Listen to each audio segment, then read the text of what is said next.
Nós recebemos, claro, Jefferson Souza, analista de fertilizantes da Agriinvest Commodities, nos fazendo companhia nessa terça-feira. Meu amigo, bom dia para você, seja bem-vindo. É um prazer ter você conosco mais uma vez aqui no Bom Dia Agronegócio. Oi, Carla, bom dia. O prazer é todo meu. Sempre muito bom conversar com você e com toda a audiência. Muito obrigada. Jefferson, como é que estamos? Da última vez que conversávamos, você trouxe alertas importantes para a nossa audiência sobre a elevação nos preços dos fertilizantes. Esse movimento continuou e segue impactando as nossas relações de troca, principalmente para a soja 25-26? Continuou, Carla, continuou e vamos lá. Semana passada foi um momento importante para nós. Então, a gente conversava, se não me falha a memória, no começo de março, e eu falava sobre o risco que nós tínhamos para alguns fertilizantes. E veja só, na semana passada, na segunda-feira à tarde, na terça-feira, a gente já começava a ver um aumento no preço do MAP. E quando eu cheguei na sexta, a gente consolidou uma alta de 15 a 20 dólares no preço do MAP no Brasil.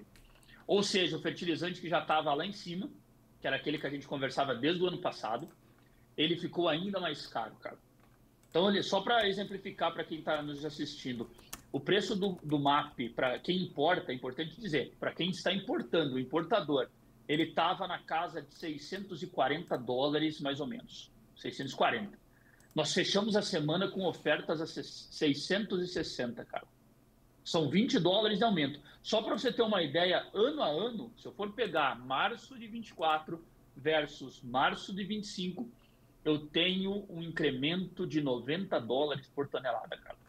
90 dólares. Então você vê que a relação de troca, ela obviamente ela fica maior, porque a soja ela não subiu nesse período. Pelo contrário, o preço da soja em dólar, volto a dizer, está um pouco mais baixo do que estava. Então, a relação de troca, obviamente, ela se distancia ainda mais da média dos últimos anos. Então, para o fosfatado, o cenário que nós desenhamos lá no começo de março, na nossa conversa, ele está saindo do papel, cara. Oferta restrita, o mundo está vivendo uma transformação, eu diria que estrutural no mercado de fosfatados, e o preço vem subindo, e a relação de troca também subindo. Jefferson, essa tendência, ela se mantém, a gente pode ver os preços atingindo patamares ainda mais elevados e o quanto dessa mudança no valor impactou nas relações de troca para a safra nova do produtor brasileiro? Olha, se nós não tivermos uma mudança de oferta, Carla, vamos lá, muito se aposta na China, né? A China teria que voltar a exportar com mais avidez, etc. Uhum. Mas olha, o mercado já está olhando isso como uma possibilidade difícil de acontecer. Então, se existe algo para manter o preço hoje firme, é realmente uma oferta mais restrita global. Então, daqui para frente, será que a gente poderia ver uma continuidade desse movimento? Poderia sim. Então, existe essa possibilidade. Claro, vai depender também de uma conjuntura interna chamada demanda no Brasil. Como o produtor rural brasileiro vai reagir daqui para frente? A relação de troca que você me perguntou, Carla, em sacas, ainda não foi um aumento tão considerável assim, de uma semana para outra. Subiu 0,3, 0,5 sacas por tonelada. Mas vamos lá, vou trazer um número. Eu estou com uma relação de troca para o Mato Grosso à vista 43 sacos por tonelada. É a relação de troca que eu tenho. Ano passado, nessa época do ano, 35. Olha A só. média, Carla, 33. Então Caramba, veja a sim. diferença entre a média e o valor atual. Isso para o MAP, que é um fosfatado de alta concentração, que obviamente o produtor ele utiliza bastante na lavoura. Então quer dizer que ele tem um aumento nessa relação de troca, ele perde poder de compra, e quando eu olho para um futuro, vamos pensar no futuro de 3, 4 meses, Carla, me parece distante a possibilidade de o preço recuar do fosfatado. Está Eu que, complicado. O cenário global está apertado. eu queria entender isso, Jefferson. Apesar dessa alta e dessa deterioração da relação de troca, talvez seja importante o produtor capturá-las para evitar uma relação ainda mais difícil nesses próximos meses, portanto? Eu acho que sim, Carla. A nossa recomendação para quem nos acompanha, os nossos associados aqui da Greenvest, tem sido de vamos tentar buscar oportunidade no mercado. Claro, não tem como chegar e generalizar, pessoal, saiam comprando isso e aquilo, não é possível isso. Eu acho que agora é a hora de cada um sentar e entender a sua realidade. É a missão que nós estamos fazendo diariamente aqui, Carla. Primeiro foi no cloreto, né? Então, lá em outubro do ano passado, nós começamos a conversar com os nossos associados, com os produtores, para entender a realidade de cada um deles. olha, você tem uma condição de comprar o cloreto agora? Tenho, então vamos fazer a compra. Ah, eu não tenho, preciso esperar mais um pouco, vamos esperar mais um pouco. O que a gente pode fazer para mitigar qualquer coisa? Vamos fazer alguma proteção em Chicago? Vamos. Então, é personalizar um pouco a situação. Mas respondendo de uma maneira direta, Carla, você disse, olha, será que é o momento de capturar essa relação? E olha, eu acho que o produtor tem que fazer as suas contas. Sem dúvida nenhuma. Porque o cenário, Carla, não é um cenário que indica retração no preço do fertilizante. Por uma questão de oferta e demanda, sobretudo, que é uma questão estrutural, que não depende do Brasil, não depende da nossa produção, até porque a nossa produção de fosfatados ela é até boa perante a potássio e também nitrogenado, mas não depende do Brasil.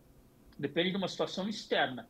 E até agora, o que a gente sabe é que o principal player, que é a China, tem uma dificuldade de exportar fertilizante fosfatado hoje devido a uma questão de restrição interna. Então, para o produtor brasileiro, é a hora de fazer conta, sem dúvida. Bom, Jefferson, isso falando dos fosfatados, quando a gente vai para os próximos grupos de fertilizantes, como o KCl, por exemplo, que também subiu, na nossa última conversa você sinalizou isso, e mais do que isso, era o que vinha trazendo certo equilíbrio para os custos entre os fertilizantes de produção para o brasileiro. Nós tínhamos ali o KCl, né, que vinha numa estabilidade de preços, enfim. Como é que está o cenário para o KCl nesse momento? E se a gente também já tem altas de preços, relações de troca, como é que para o KCl o momento está se desenhando agora? Carla, você colocou uma coisa fenomenal, que o KCl estava trazendo um equilíbrio para as contas. Isso é muito Não verdade. mais. Muito verdade. Não né? mais, Carla. Não Agora, mais. vamos lá, não está trazendo mais o equilíbrio. Não está. O que eu percebo é, hoje o cloreto de potássio já tem uma relação acima da média. Eu tive ontem com alguns colegas conversando, né? Cloreto no Mato Grosso, $460. Quanto que estava o cloreto em outubro, novembro? 390, Carla. De 390 para 460, $70 de aumento. $70 por tonelada. Então, quer dizer que o produtor que aproveitou lá atrás, fez a lição de casa e comprou, $70 de diferença. Ah, eu ainda consigo comprar cloreto a 440? Em algumas regiões é possível, mas eu não posso generalizar. Como eu disse, eu tive ofertas de $460 ontem. Então, o cloreto ele já não está mais equilibrando as contas. E qual que é a diferença do ano passado para agora? O P está subindo e o K também está subindo. Qual que é o resultado disso? Um gasto por hectare acima do ano passado. Essa é a dúvida que eu tenho para 25, Carla. Como o produtor que não comprou ainda, ele vai se comportar aqui para frente? Porque você tem no mercado brasileiro, se a gente for atualizar os números para agora, entre 55% e 60% dos produtores que não compraram ainda para a soja 25, 26. Então, ele é um mercado representativo. Eu tenho produtores que não tomaram nenhuma posição ainda.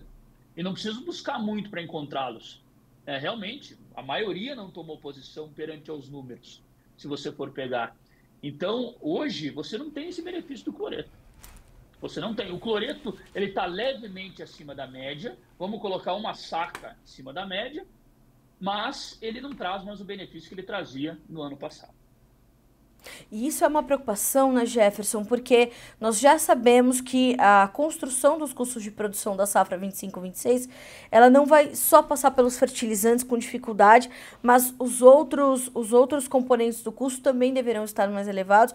A gente está falando de juros mais altos e de talvez um recurso um pouquinho mais ajustado no plano safra. Vai ser um plano safra custoso, ou seja, o produtor que pode fazer suas contas e ir fazendo, portanto, essas aquisições para se livrar de momentos mais apertados, tem que inevitavelmente entender como é que as suas margens já estão se construindo nesse momento, por mais que ele tenha que dividir a energia entre terminar a colheita 24 e 25, fazer a comercialização dessa produção 24 e 25, mas já pensar na safra 25-26. É o momento e não dá para perder esse bonde, pelo jeito, né, Jefferson?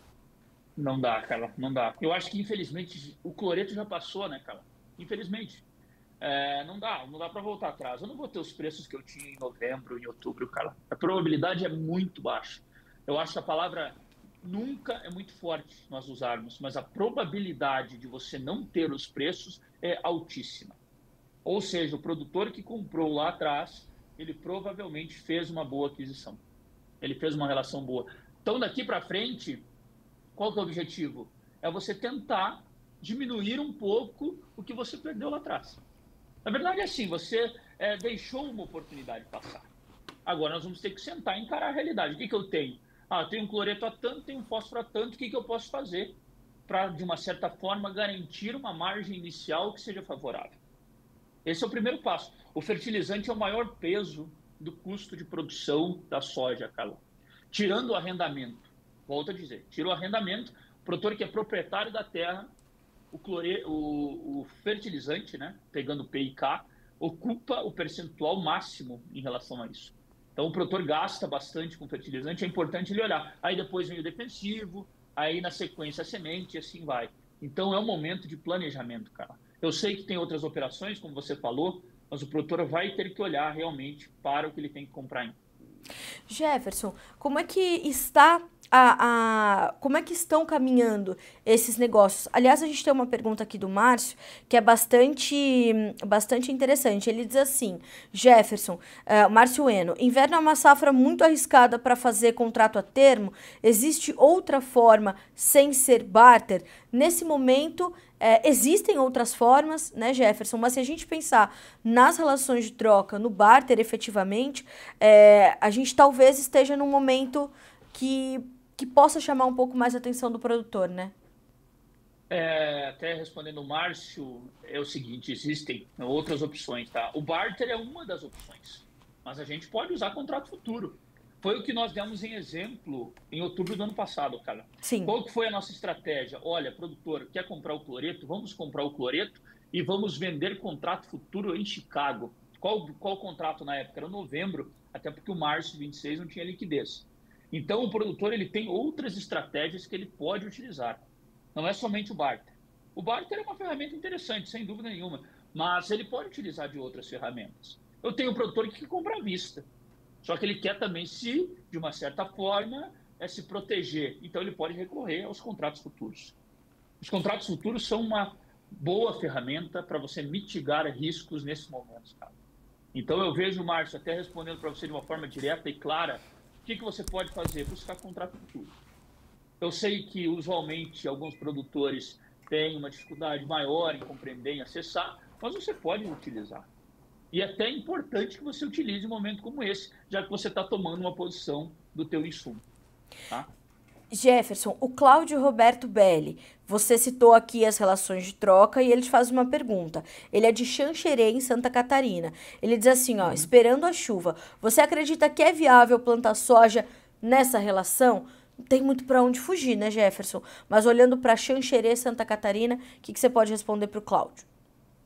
Olha, Cláudio, vamos lá. Eu não sei, vamos pensar da seguinte forma. Primeira coisa, hoje, se você for colocar todos os custos e apostar em uma produtividade, Carla, igual a desse ano, você tem dinheiro na soja, dá lucro à soja.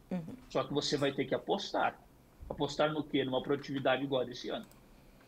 Se você tiver uma produtividade, Carla, igual a do ano passado, você vai ter uma dificuldade, sem dúvida nenhuma, pelos custos. Então, nós vamos ter que, esse ano, encaixar a produtividade. Ou ainda, Carla, um segundo fator, que é um aumento no preço da soja. Você tem duas opções. Ou você barateia o seu custo, ou você aumenta o seu preço de venda. E aí, é claro, vai depender de outros fatores. Quais fatores são esses? Por exemplo, o desenrolar da safra americana. Se o produtor americano tiver dificuldade em produzir, a princípio, pelo que eu estou acompanhando, os solos por lá não estão muito bons em relação ao percentual hídrico, etc. Perdão. Então, significa que o preço da soja também pode jogar desse lado, jogar a favor. Só que até eu levanto uma questão interessante, né? Esse ano, Carla, ontem também, por sinal, eu estava fazendo algumas contas aqui no Paraná. Vou dar o exemplo do Paraná, que foi o que eu tive. O milho verão, Carla, ele está tendo um benefício de lucro muito melhor do que da soja com as produtividades que eu estou tendo. Então, veja, o milho verão, é claro que o custo é maior, mas ele está dando uma rentabilidade para o produtor melhor do que a soja. Nesse caso, pode ser estudado também para 2025-26. Eu não vejo por que o produtor não colocar na mesa as opções que ele tem. Eu tenho opção de milho verão? Tem, é mais caro? Mas vamos fazer conta. Vai que o milho verão dá uma oportunidade para o produtor mais interessante. Pode ser o momento de se analisar isso também. Inclusive, Jefferson, tem uma pergunta aqui também do Fernando Perim, que ele diz assim, ó, bom dia, turma. É uma boa hora para comprar nitrogenado para a próxima safrinha? Ele está em Querência, no Mato Grosso. Eu queria chegar nesse ponto contigo, viu, Jefferson? Entender como é que estão os custos e as relações para o milho verão próximo e para a próxima safrinha, porque por mais que pareça longe, quando a gente vê, piscou, já é hora de comprar os insumos, embora o produtor esteja plantando agora a safrinha 2025. Como é que a gente consegue responder o Fernando? Excelente pergunta, Fernando. Foi até bom que você trouxe para a mesa esse tema, É, porque se de um lado o P está subindo, o K está subindo, o nitrogenado está caindo pela janela, Carla. Ele despencou. A queda da ureia é gigantesca, se a gente for pensar, né? É um fertilizante que subiu forte nos primeiros 2 meses do ano e nos últimos 30 dias recuou mais de US$ 60 por tonelada, a ureia. Veja a volatilidade que você tem, né, Carla? Então, é um fertilizante, é muito diferente você encarar o mercado de nitrogenado e de você encarar o mercado de P e de K. São cenários distintos. Por que nós falamos mais de potássio e de fósforo agora? Porque é o fertilizante que o produtor vai usar na soja e o que está em pauta no momento. Agora, o nitrogenado está numa queda forte. E eu acho, Carla, que no curto prazo ele pode recuar um pouquinho mais, tá? Então, assim, respondendo de uma certa maneira direta, o Fernando, é o momento de acompanhar. Eu, particularmente, acho que o sulfato está numa posição legal. Agora, a ureia, se você olhar no universo lá para frente, eu acho um pouco arriscado você tomar posições tão longas em ureia. Até porque o preço é muito volátil. Esse é o exemplo que eu dei. A ureia está despencando. A ureia ela cai mais de US$ 60 por tonelada em 30 dias aqui no Brasil. Então, você tomar uma posição longa é um pouco arriscado. Eu vejo que sempre é importante ter cautela em relação ao nitrogenado. Agora, olhe o sulfato, tá? Fernando, acompanhe o sulfato de amônio. Sulfato é um fertilizante que hoje já proporciona uma relação de troca interessante para o produtor rural. Jefferson, embora a gente esteja bastante ajustadinho aqui no nosso horário, vou te fazer uma última pergunta que é o seguinte: o produtor que está nos acompanhando, olhando para tudo isso, é, além de todos esses cenários que você nos descreveu, é importante também ele não desviar o foco de duas situações. Não sair comprando seus insumos sem comercializar seu produto, seja soja, seja milho. E segunda coisa, manter o casamento de moedas sempre no foco, porque a gente tem uma volatilidade muito intensa do dólar também, né? Sem dúvida nenhuma, cara. Essa é a lição inicial. Não descase moedas e faça uma compra que você realmente tem o controle da sua safra. Não precisa você vender no físico propriamente, Carla. Você pode fazer opções. Né? Você tem outras fontes. Você pode fazer um contrato futuro. Ou você pode, quem sabe, trabalhar com o mercado de put, de call, alguma coisa do tipo. Mas tem uma estratégia definida para você comprar e para você vender. E tudo que você for fazer, faça com uma razão. Acho que esse é o ponto importante. Se você buscar uma estratégia em que você está comprando e você vai mitigar os seus riscos, você começa bem a safra. A comercialização, na verdade, ela começa quando você compra, né, cara? Exato. Comercialização, indiretamente, ela começa quando você compra. Sim. Ah, não vendi nada, então você está exposto. Você está exposto. Se você pegar os balanços das empresas, você tem receitas e você tem despesas, obviamente. Então, se você tem um descasamento entre esses dois no mercado do agro, você está abrindo uma exposição. E no futuro, essa exposição ela pode dar um problema, como já aconteceu no passado. E no caso do descasamento de moedas, Carla, é mais preocupante ainda. Você comprar um insumo em uma moeda e vender soja em outra, você pode acertar e ficar muito feliz, ou você pode errar e esse erro ele toma todo o lucro que você podia ter. Eu, particularmente, acho que não é o caminho. Arriscar nesse tipo de operação não é o ideal. Está fora totalmente dos padrões. Não se deve descasar, cara. Então, essas duas lições, eu posso dizer que elas são as premissas para uma boa comercialização. Se você comprar e entender o teu custo, a tua relação, e não descasar moeda, você já começa de uma forma certa e clara o seu jogo da comercialização. Bom, Jefferson, quero muito te agradecer pela companhia mais uma vez. É sempre um privilégio para nós ter mais do que suas análises, as suas orientações para a nossa audiência. Meu amigo, muito obrigada pela gentileza de aceitar o nosso convite de estar conosco nessa manhã de terça-feira. Você é sempre muito bem-vindo. Obrigada mais uma vez. Eu que agradeço, Carla. Muito obrigado pelo convite. Contem sempre comigo aqui. Estou à disposição. Qualquer coisa, só me dá um alô. Combinado. Do mesmo jeito, estamos aqui também à sua disposição e sempre prontos para ajudar. Obrigada, Jefferson. Uma ótima semana para você, um abraço e até a próxima. Igualmente, um abraço. Um abraço.